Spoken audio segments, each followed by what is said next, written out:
Hi! Hello అండి అందరికీ. ఈరోజు అరటి పువ్వుతో మనం వడ ఎలా చేసుకోవాలో చూద్దాము. ఫస్ట్ అరటి పువ్వుని ఒక్కొక్క రెక్క తీస్తూ ఉంటే మనకి ఇలా చిన్న చిన్న పూలు కనిపిస్తాయనమాట.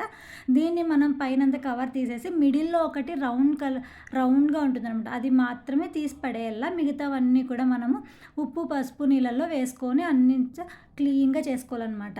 అట్లా మనం ఒక రెక్క తీస్తూ ఉంటే ఇలా చిన్న చిన్న పూలన్నీ వస్తాయనమాట.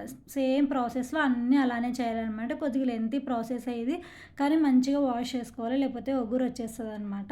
కాబట్టి మంచిగా పసుపు నీళ్ళల్లో వేసుకొని, ఉప్పు కూడా వేసేసుకొని మంచిగా 3-4 టైమ్స్ అంతా క్లీన్ చేసేసుకొని చిన్నగా కట్ చేసుకోవాలనమాట. ఎందుకంటే మనం వడ చేసుకుంటున్నాం కదా!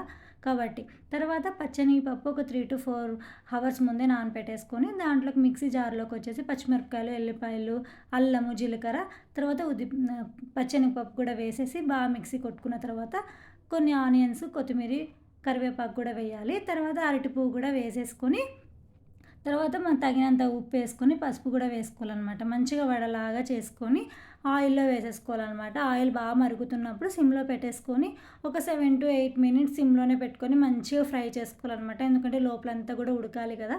కాబట్టి అలా చేసుకొని తర్వాత 10 మినిట్స్ తర్వాత మంచిగా హై ఫ్లేమ్‌లో పెట్టుకొని గోల్డెన్ రెడ్ వచ్చినాక తీసేసేయాలనమాట. చాలా చాలా టేస్టీగా ఉంటుందనమాట. నేను కూడా ఫస్ట్ టైం చేశాను. ఇది ఎలా చేయాలో కూడా తెలీదు. చాలా సార్లు చూశాననమాట. ఇది అరటిపువ్వు చేయాలి అనుకున్నా గానీ చాలా పెద్ద నాకు తెలీదు కదా అని వదిలేసాననమాట. ఇంక ఈరోజు చేసుకుందాము అని చెప్పేసి అత్తమ్మని అడిగాననమాట. ఎలా క్లీన్ చేయాలి అని చెప్పేసి అంత ప్రాసెస్ అంతా చెప్పింది అత్తమ్మ.